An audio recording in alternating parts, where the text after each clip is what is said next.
हंसा तुम तो सबल था, हल्की तेरी चाल, रंग पुरंगे रंगिया तो किया बहुत लजवाब। सदगुरु कवि साहब बताते हैं कि ये हंसा, ये चेतन जीव, जब तू सतपुरुष के पास सतलोक में था तो सबल था, तुम कमजोर नहीं था, परंतु वहां से गिर करके तुम इस भवसागर में जब से चला आया, उस वो से तुम निर्बल बन गया। परंतु सतलोक में रहते हुए भी तुम्हें हमेशा एक दूसरे को झांक के देखने का जो आदत था, यही आदत तुमको पतन की तरफ गिराया। कारण कि जिस समय निरंजन सतपुरुष से तपस्या कर करके और वो अपना सृष्टि का साथ मांग रहा था, यह जड़ चेतन जो है, जिस समय निरंजन ने 84 लाख जोनी का मूर्ति बनाया, चलता फिरता हिलता डोलता बोलता नहीं था, इसके लिए उन्होंने सतपुरुष से तपस्या कर रहे थे। और तुम बार बार जो है सतपुरुष के तरफ नहीं देख करके निरंजन के तरफ देख रहा था, जिसके चलते तुम निरंजन से मुहासरित हो गया और साहेब से तुमने अर्जी किया कि सरकार जो मांगते हैं सो दे दीजिए। तो साहेब ने तो जानते ही थे कि निरंजन हमसे क्या मांग रहा है। वह मांग रहा है कि 84 लाख जोड़ी का मूर्ति मैंने बनाया है, चलता फिरता हिलता डुलता बोलता नहीं है, वह चलना फिरना चाहिए। तो तुम लोग इस निरंजन से मुहासक्त हो चुका है, तो जाओ 84 लाख जोड़ी में प्रवेश कर करके, चला के बुला के हिला करके डुला करके, और तुम्हें जो मैं अमर चीज देता हूं ले करके पुनः वापस चले आना। लेकिन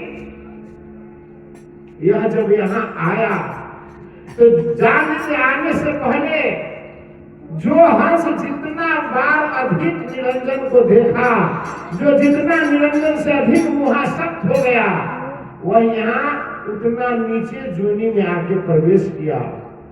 आज जो सबसे कम मुहासक्त हुआ तो वह ऊपर जोनी में आकर के सबसे ऊपर मानव के जोनी में प्रवेश किया।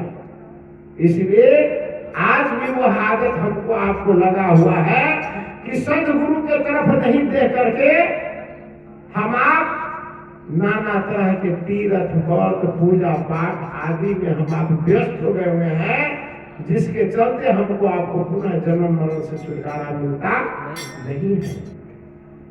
कभी ब्रह्मा के पूजा में व्यस्त होते हो, कभी शंकर के, कभी विष्णु के, कभी चंडी मुंडी काली बनी आदि के व्यस्त पूजा में होकर के व्यस्त होकर के तुम अपने हाथ में मुक्ति का आया हुआ जो अवसर है उसे तुम गंवा डालते हो।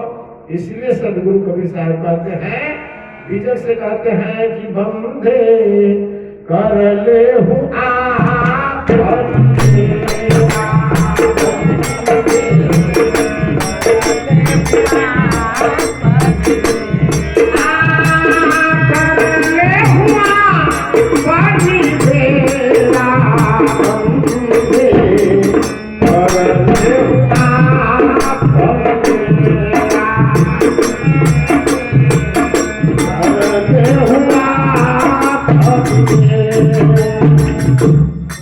सदगुरु कबीर साहब कहते हैं कि अरे बंदे, बंदे कहते किसे हैं?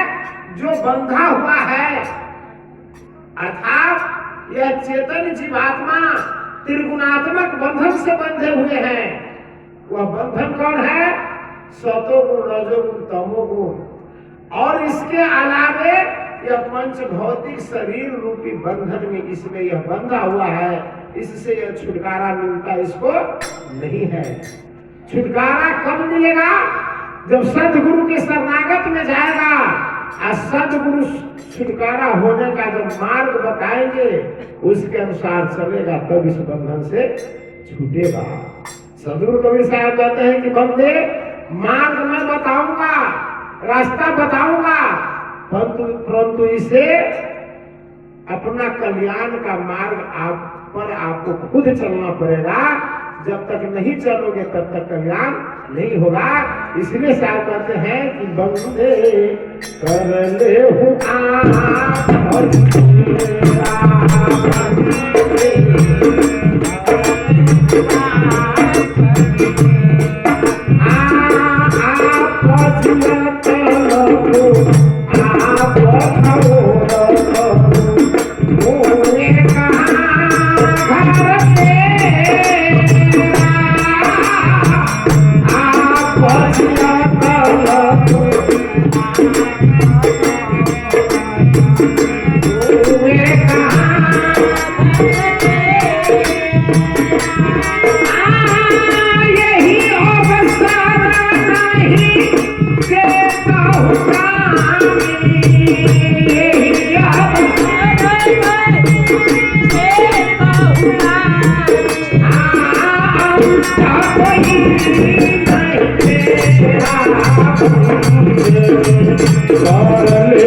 सदगुरु कबीर साहब कहते हैं कि आप जियत लखू अर्थात शरीर धारण किए हुए में आप परख लीजिए कि आप मुक्त है या नहीं।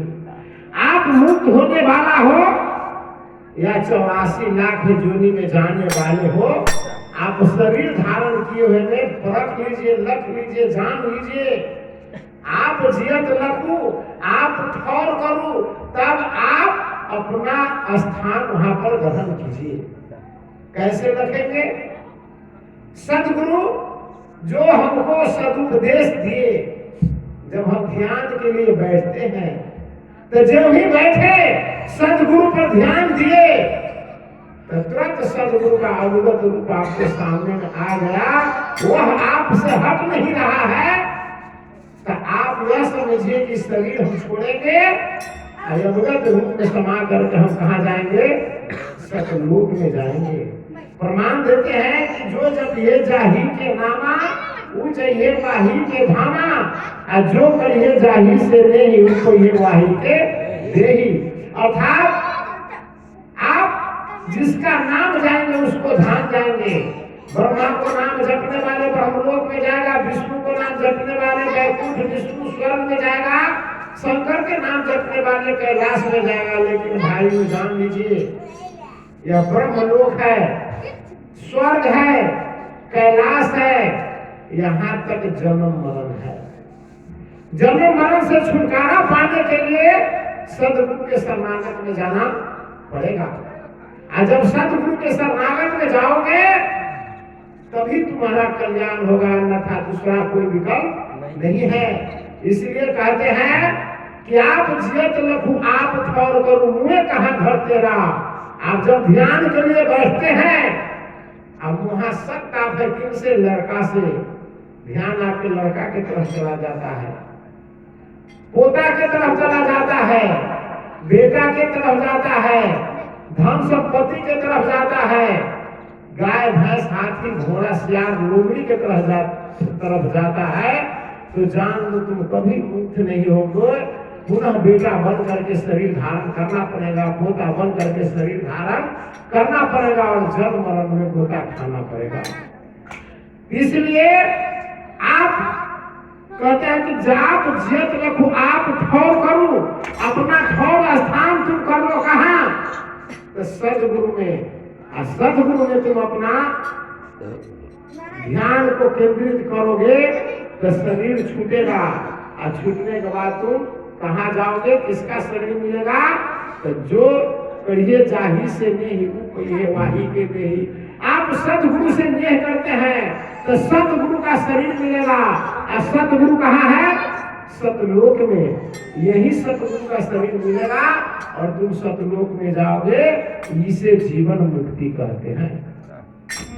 अंत में साहब संबोधित करते हुए कहते हैं कि यही सब शरण जे तो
अवसर मिला है, समय मिला है। किस लिए? तो भजन भक्ति कर करके सतलोक में जाने के लिए, अभय लोक में जाने के लिए, अर्थात मृत्यु लोक को प्रत्याग करने के लिए। ये सब तक नहीं, ये सब नहीं चेतहु प्राणी। यह मानव तत्व रूपी अवसर पाने के बाद ए प्राणी नहीं चेते हुए तो सदगुरु कबीर साहब कहते हैं कि कठिन काल का घेरा, काल जिस घेरा में तुमको फंसाए हुआ है वह कठिन है। कौन सा घेरा है? तो बीजक के रमैनी में देते हैं कि तीन लोक भय पिंजरा, अपाप पुण्य भय जाल, सकल जीव साभज भया एक हेरी काल। तीन लोक, मृत्यु लोक, पाताल लोक और स्वर्ग लोक, यह तीन लोक का पिंजरा बनाया है कौन ने? काल ने। किसको रहने के लिए? तो चेतन जीव आत्मा को उसमें फंसा के रखने के लिए। और पाप पुण्य का जाल बनाया हुआ है। सकल जीव यह संसार में चिटी प्रेम से लेकर के मानव जोनि तक जितने जीव है सो साबज है, मतलब शिकार है। किसका? निरंजन का। एक अहेरी काल, एक शिकारी जो है काल निरंजन वर्ष करके बना हुआ है, जो हमको आपको फंसाने का काम करते हैं। इसलिए भाइयों सदगुरु कबीर साहब कहे हैं कि गुरु है बराग बिंद से अमन मह देखु विचार, हरि सिर जय तो बार बार, गुरु सिर जय तो पार। जिसे तुम ईश्वर कहते हो, प्रभु कहते हो, उससे बड़ा कौन है? तो गुरु है। अपने हृदय में विचार करके देखो, यदि हरि सृजन करते हैं, ब्रह्मा विष्णु महेश जिसे सृजन करते हैं वह बार बार जन्म लेते हैं, मरते हैं, जन्म लेते हैं, मरते हैं, उनसे छुटकारा मिलता नहीं है। लेकिन जो उनको सदगुरु सृजन करते हैं तो उनको एक ही बार में पार कर देते हैं, अर्थात भोजन से आवागमन से रहित कर देते हैं। इसलिए भाइयों हम तमाम संतों से आग्रह करते हैं कि सदगुरु के शरणागत में जा करके सद ज्ञान को प्राप्त कर करके रहनी विवेक और विचार को अपने सुधार करके इस भोजन से पार हुए। यही मेरी प्रार्थना है, आप लोग से निवेदन है। साहब